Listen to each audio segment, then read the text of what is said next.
देखो आप,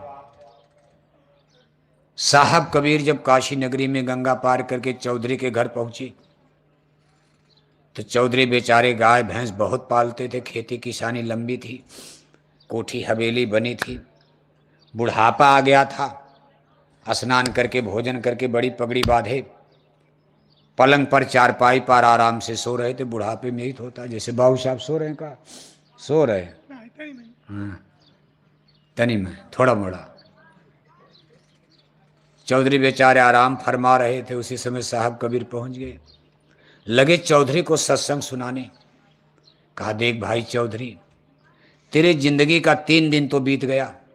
3 दिन का मतलब तेरा शिशु अवस्था, दूसरा बाल्याकाल, तीसरा तुम्हारा यौवन यानी जवानी।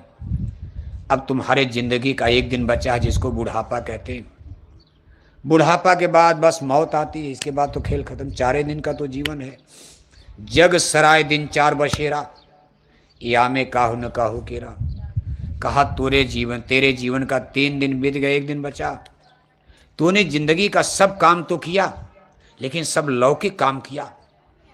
खेती बाड़ी, दुकान दफ्तर, जमीन जायदाद, बगीचा, बेटा बेटी, नाती पोता, सब कोठी हवेली सब, लेकिन अपनी आत्मा के कल्याण के लिए तूने कुछ नहीं किया। तेरा आध्यात्मिक खजाना आखिर वो तो खाली पड़ा है। 1 नए पैसे की उसमें पूंजी नहीं, तूने कभी कुछ किया ही नहीं। ले अच्छा, आज मैं तुमको भगवान के भजन का सही रास्ता बता रहा। तेरी जिंदगी का कुछ दिन बचा हुआ, थोड़ा सुबह थोड़ा शाम करना। जैसे बूंद बूंद से घड़ा भर जाता, ऐसे मौत आने के पहले ये आत्मधन का अनमोलक खजाना धीरे धीरे भर जाएगा, संग्रह हो जाएगा। यही मौत के बाद जाएगा, तेरा साथ निभाएगा। बाकी दुनिया की कोई दौलत खजाना तो जाता नहीं। लेकिन अब संतों की बात इतनी जल्दी तो समझ में आया भी तो भटकाती है। कहावत ए शरत कठिनाई, राम कृपा भी न्याय न जाई। संतों के सत्संग में पहुंचना और पहुंच गए तो टिकना कठिन है। आपके इस गांव में खरखरी में गुरु महाराज के जमाने में आधा गांव सत्संगी था। क्यों है? आपका जो खरखरी गांव है, गुरु महाराज ने आज के करीब 15 साल पहले, 20 साल पहले 50 घर यहां सत्संगी थे। लेकिन सब छोड़ छाड़ कर कोई इधर गिरा, कोई इधर गिरा। स्कूल में पढ़ने सब बच्चे जाते, सब मास्टर नहीं बनते। कोई पास होता है, कोई फेल है। तो संतों का स्कूल है। सबके बस की भक्ति होती तो सब मीराबाई ना बन जाते, सब प्रहलाद बन जाते, सब गुरु शंकराचार्य बन जाते। ये भी विद्या कठिन है। आवत यही शरत कठिनाई। संतों के स्कूल में सत्संग में जाना ही कठिन, और अगर चले भी गए तो वहां टिकना कठिन हो जाता। स्कूल में पढ़ना कठिन है। इतनी कठिन पढ़ाई, इसमें त्याग करना पड़ता, लोग भाग जाते हैं। ऐसे आपके खरखरी गांव के भी तमाम लोग छोड़ छाड़ रहे। कहा, बाबा ये हमारी पूजा ठीक, हमारी यही पूजा ठीक है कि मंदिर में टन टन घंटी घंटा बजाए जाओ और 1-1 किलो मछली, जंगल में गांजा उड़ाए जाओ, राम नाम दुपट्टा लगाए जाओ। वो लोग उस सस्ती पूजा में चले गए, जबकि उसमें कोई लाभ मिलेगा। वो तो गलत कर दिया आपने।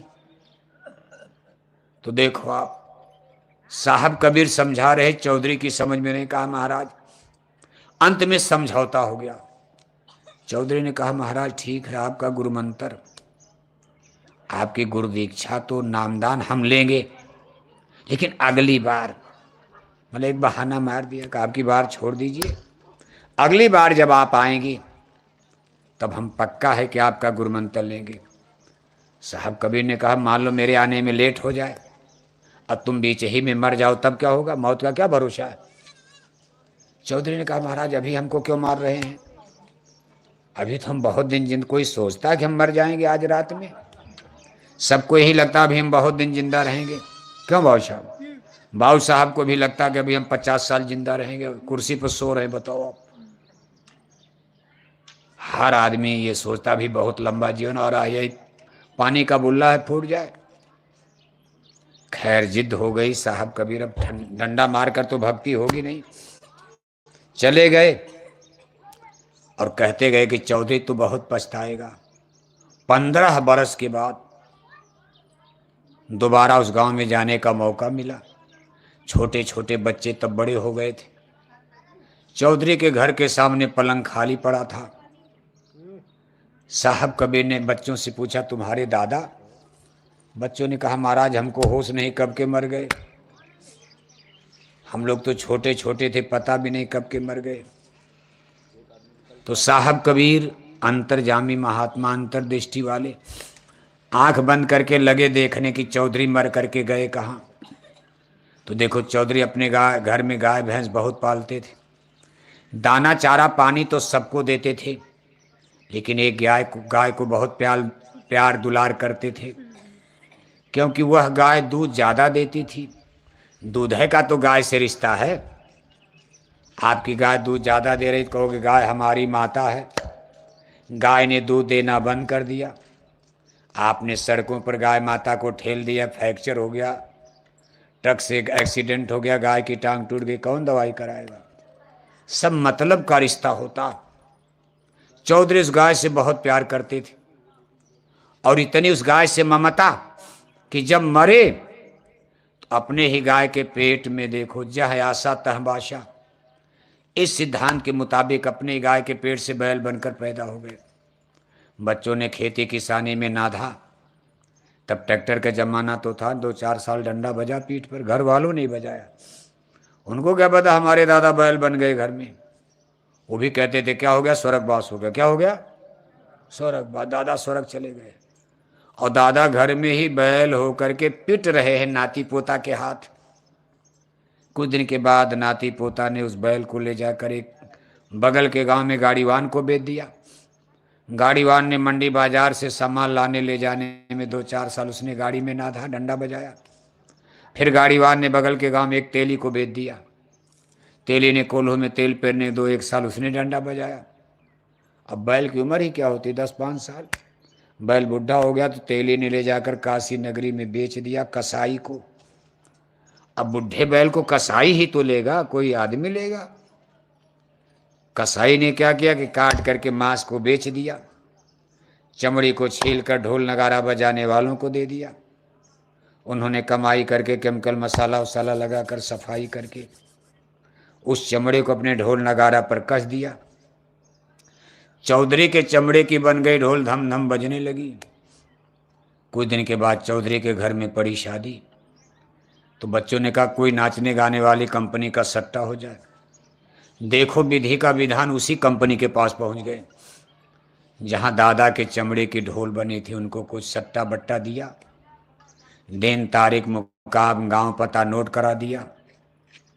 ठीक समय पर नाचने गाने वाले आए, खाना खाया। रात में ढोल नगारा बाजा बजने लगा, नाच गाना शुरू हो गया। रात के अंधेरे में साहब कबीर अपने परम सिद्ध धर्मदास के साथ उस गांव के सिवान से गुजर रहे थे, जा रहे थे रास्ता पकड़कर। जब उन्होंने चौधरी के घर में ढोल की बाजे की आवाज़ सुनी, आंख बंद करके जंगल में चुपचाप खड़े होकर एक श्लोक पढ़ने लगे। कहा बैल बने हल में जुते, फिर गाड़ी में दीन, तेली के कोल्हू चले, बेच कसाई दीन, मांस कटी बोटी बिकी, चमड़न मढ़ी नगार, कछु करम बाकी अभी ऊपर पड़ती मार। धर्मदास ने कहा गुरु महाराज ये श्लोक किसको सुना रहे हैं? यहाँ जंगल में तो कोई केवल मैं ही हूँ, और अगर आपने सुना तो इसका अर्थ तो हमको समझाइए। तब साहब कबीर ने चौधरी की पूरी कहानी सुना दिया। कहा मैंने इस चौधरी को मानव जन्म में कई बार सत्संग सुनाया, बार बार मैंने आग्रह किया था कि तेरा ये जीवन एक दिन समाप्त हो जाएगा, तेरा जीवात्मा भटक जाएगी, कुछ कमाई कर ले, भगवान का भजन कर ले। नहीं, माया ने नहीं समझने दिया। धर्मदास ने कहा गुरु महाराज मान लो चौधरी आपका गुरु मंत्र नहीं लिए, गुरु दीक्षा नहीं लिए, लेकिन कई बार आपका सत्संग मिला, कई बार दर्शन मिला, और हमारे धर्म ग्रंथ में महात्माओं की वाणी कह रही है संत दरस जिम पातक तरही, संतों के दर्शन से ही कितने जन्म के पाप धुल जाते। तो क्या चौधरी को आप जैसे संत का दर्शन, आप जैसे संत का सत्संग मिलने का कोई लाभ नहीं मिला, पुण्य नहीं मिला? साहब कबीर ने कहा नहीं, जरूर मिला। इसी पुण्य का फल है कि अब कुत्ते के बाद चौधरी को मानव जन्म दोबारा मिल जाएगा। अब ये नीचे नहीं जाएंगे, उनको आदमी से बैल, और बैल के बाद तीसरा जन्म कुत्ते का मिल चुका। आज उनके घर में शादी है, सब लोग खाना खाकर जूठी पत्तल फेंक चुके। चौधरी अपने घर में जूठी पत्तल चाट रहे हैं, गांव के कुत्ते काट रहे हैं। कुत्तों में तो झगड़ा होता ही है। अब वो देखो नीचे गिरते जा रहे हैं, जैसे कोई ऊपर से नीचे गिरता कुएं में। आदमी से बैल बने, बैल के बाद अब वो कुत्ता बन चुके हैं। अब उसके बाद उनको बंदर बनना, चूहा बनना, सर्प बनना, बिच्छू बनना, गाय, कीड़ा मकोड़ा, सब चार खान चौरा नीचे। लेकिन साहब कबीर कह रहे हैं कि मैं इनको यहीं से रोकूंगा। जस्तस 84 से काढ़ा, नर देही में फिर ले डारा। इनको मैं कुत्ते के बाद मानव जन्म दिलवाऊंगा और अगले जन्म में अपनी संगत में मैं इनको भर्ती करूंगा। अब की बार चौधरी हमको खोजते खुद आएंगे, क्योंकि बड़ी मार पड़ी है। बैल बन करके बहुत डंडा बजा है, कसाई ने बोटी बोटी काटा है, कुत्ता बन करके रोज झगड़ा हो रहा, रोज काटे मारे जा रहे। अब चौधरी को बहुत बड़ा ज्ञान हो गया है। अब की बार जब मानव जन्म मिलेगा, वो माया और मोह में नहीं कम फंसेंगे और सोचेंगे किसी गुरु का सत्संग मिल जाए, भगवान का भजन हो जाए, और वो हमारी संगत में खुशी खुशी आएंगे। अब हमको ज़्यादा सुनाना नहीं पड़ेगा। वही बात हो गई, या तो माने बात से और नहीं तो माने। 4 खान 84 नरक वरक भगवान ने इसीलिए बनाया। मानव जन्म पाकर संतों की बात आप मानोगे नहीं। कितनों आपसे कहा जाएगा हाथ जोड़कर विनय हमारी, हो जाएं सब शाकाहारी। आप इस जन्म में शाकाहारी बनने वाले हो नहीं, तो भगवान ने नरकों का, गाय बैल कुत्ता बिल्ला का सब विधान बना दिया। आने दो। भगवान कहते भाई आप इनको मत समझाओ, ये रावण के दादा हैं। क्या हैं? कहे क्या हैं? कहे रावण के दादा हैं। ये राम की नहीं माने तो आप बोरे वालों की मानने वाले हैं। ये रावण के परदादा ग्रैंडफादर हैं। रावण से ज्यादा इनको अहंकार है, अपनी पढ़ाई लिखाई हिंदी अंग्रेजी बंदूक बम का। आप इनको मत समझाओ, साधु की बात ये नहीं मानेंगे। इनको मर जाने दो, मरने के बाद मेरी अदालत में आने दो। मैं इनको डंडे मार मार कर, नरकों की आग में जला जला कर, इनको गाय बैल कुत्ता बिल्ला में तड़पा तड़पा कर मैं इनको छठी का दूध याद करवा दूंगा। कहा मेरी मत मानो, यमराज तो मनाएगा, तेरा कर्मदंड तुझे मार कर भोगाएगा, पापों की अग्नि में जलना पड़ेगा, ये काया कुटी खाली करना पड़ेगा। रे मन मुसाफिर निकलना पड़ेगा, सबको चलना है, रहना नहीं देश बिराना है। ये कटनी आपका है, आपके दादा का है। दादा भी चले गए, दादी चली गई। कहा ना घर मेरा ना घर तेरा, ये दुनिया रहन बसेरा। थोड़े दिन के लिए आए हो, बस चले, मैनेज मार्टल, डेरा कूच करना है, चलना है। वाह दिन की कर याद मुसाफिर, जा दिन चल चल होई, तेरे इस सुंदर काया पर बस 2 गज मलमल होगी। सब सोना चांदी कपड़ा उपड़ा उतार लिया जाएगा, 2 गज मलमल। दुकान का सबसे सस्ता कपड़ा जिसको कफन कहा जाता, उसी में लपेट उपट करके जला दिए जाओगे। हाड़ जरे जो लाकड़ी, केश जरे जो घास। इसलिए सच्चे सनातन धर्म को समझो, पहचानो। अंडा खाना सनातन धर्म नहीं है, शराब गांजा पीना सनातन धर्म नहीं है, मुर्गी पालन मछली पालन खोलना सनातन धर्म नहीं है। सनातन धर्म, शाकाहारी धर्म को क्या कहते हैं? सनातन धर्म। सनातन धर्म का मतलब शाकाहारी, सनातन धर्म का मतलब सनातन धर्म का मतलब सीधी परिभाषा समझ जाओ। ब्राह्मण अगर मांस खा रहा ब्राह्मण होकर, वो सनातनी नहीं है। कोई भंगी चमार अगर शाकाहारी है तो क्या है? सनातनी है। वो सनातनी है। रविदास जी सनातनी थे, भेलनी सिवरी सनातनी है, लेकिन 4 वेद के पंडित राजा रावण सनातनी नहीं थे। इसलिए भगवान राम ने वध कर दिया। 5 भाई पांडव शाकाहारी और 100 भाई कौरवों का धर्म, कौरवों का धर्म। आवाज खरखरी में कितने शाकाहारी हिंदू? जरा रजिस्टर लेकर घूमो तो, घर घर में जाओ, खरखरी में एक रजिस्टर लिखो शाकाहारी हिंदू, एक रजिस्टर लिखो मांसाहारी हिंदू, तो शाकाहारी रजिस्टर खाली रह जाएगा और मांसाहारी हिंदू का कई रजिस्टर भर जाएगा। इसलिए इस पर फैसला होने जा रहा, ईश्वर का धर्म का फैसला।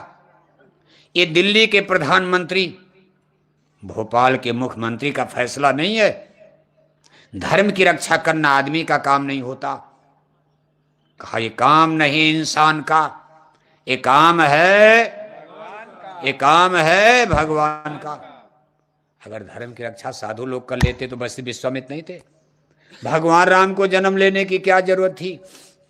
उसमें वशिष्ठ विश्वामित्र ऐसे ऐसे ज्ञानी पड़े हैं, राजा दशरथ ऐसे चक्रवर्ती सम्राट हैं, लेकिन नहीं बचा पाए धर्म को। द्वापर युग में देखो व्यास जी हैं, गुरु दुर्वासा हैं, बड़े बड़े राजा महाराजा हैं, लेकिन भगवान कृष्ण को जन्म लेना पड़ा। आज भी जब तक भगवान का हाथ नहीं लगेगा, कोई माई का लाल धर्म को भारत में या दुनिया में नहीं बचा सकता। इसलिए कभी ये भ्रम मत करो कि कोई मुख्यमंत्री प्रधानमंत्री भोपाल दिल्ली में धर्म बचा लेगा। अब ये सब लोग तो अपनी जान बचाना कठिन है। कहा बहुमत यमत बाल मत, बिन नरेश का राज, सुख संपदा की कौन कहे, प्राण बचे बड़ी। अरे अपनी कुर्सी बचाना कठिन हो रहा है। कब कुर्सी गड़बड़ हो जाए, डामाडोल है, वो धर्म क्या बचाएंगे? जिनको अपनी कुर्सी खतरे में रोज नजर आ रही, कोई आदमी धर्म नहीं बचा सकता जब तक ईश्वर भगवान का सपोर्ट नहीं होगा।